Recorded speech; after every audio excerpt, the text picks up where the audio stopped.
Wow, session 2 was pretty hard.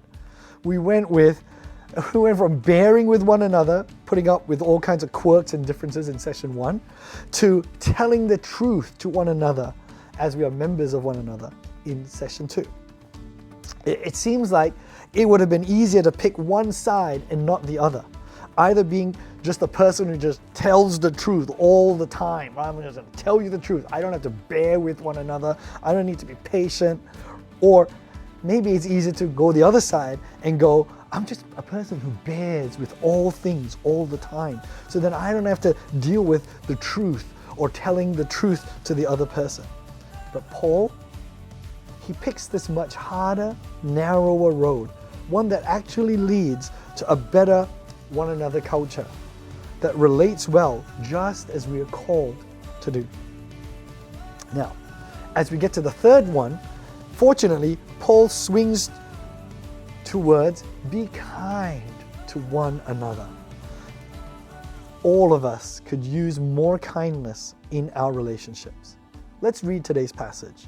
It says in Ephesians 4, verse 32, be kind to one another, tender-hearted, forgiving one another as God in Christ forgave you. You know, a good biblical definition of the word kind is giving your strength to another person. The New International Dictionary of the New Testament Theology and Exegesis talks about how kindness is to be understood as benevolent strength in action, not for just mere niceness, but the exercise of power for good. You know, we're all good at something. We also all have weaknesses. Paul is trying to say that as we interact with one another, we are to use our strengths to build up the other person. Jesus was kind to us. He used his strength for us. So in many ways, we're already the beneficiaries of kindness, right? Of his benevolent strength in action. Today, I want to actually highlight a dynamic that prevents us from being kind.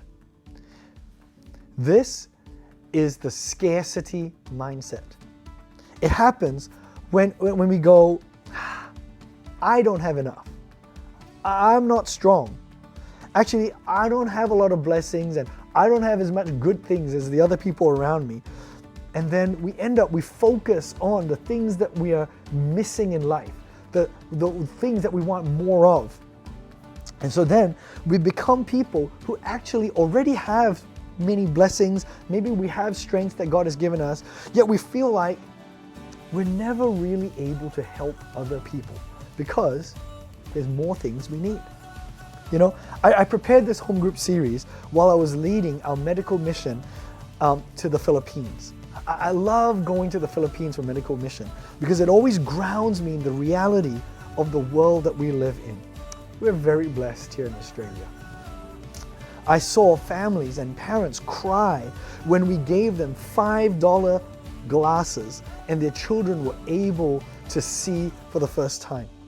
You know, we were able to transform the health and lives of whole families just by bringing over things that we take for granted here in Australia. There's actually enough food in the world to feed everyone, yet there are people who die of starvation. How does this happen? It happens when people focus on the things that they don't have, forgetting the blessings and the strength that God has already given us. Did you know that sin actually makes us less kind by bringing the focus in on ourselves? You know, Adam and Eve, when they sinned in Genesis, you know, they ran away to hide and God found them and asked them, what are you doing? And they said, God, we're hiding because we're naked. My goodness, they were always naked. But after they sinned, they became self-conscious. They needed things to cover up their shame. I love what Bishop Robert Barron says about sin. He says, do you ever realize that self-consciousness and misery go together? You're at your happiest when you're least self-conscious, right? Think about your happiest moments in life. It's when you lose yourself, when you're with your closest friends and you're just chatting and you're enjoying the moment. You're not thinking about, am I funny? Am I saying the right thing? You're just being yourself. Or when you're lost in nature and you look at the beauty of God's creation, you look out and you go, my goodness, this is amazing. Or when you're listening to beautiful music and you just lose yourself. It's the same thing when you're kind. When you stop thinking about yourself and all the things that I need in life and what I'm missing, and we use our gifting and our strength to help others for the benefit of others, man, we feel so fulfilled. I think it's because it's the way God created us. He created us to be kind. It's the way we were made.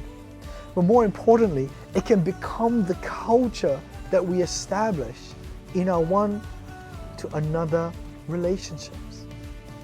We can create a culture of kindness, a cycle between our one another's, so that we begin with kindness.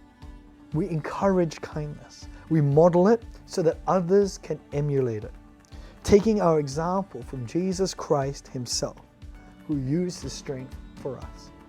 I hope that in your home group, you'll spend some time thinking about the kind of strengths that you have, the kind of blessings that you have, that God has endowed you with, so that we would then become the kind of people who use that strength benevolently as an act of kindness to others, hopefully creating a new cycle or a kind of culture where kindness abounds. God bless.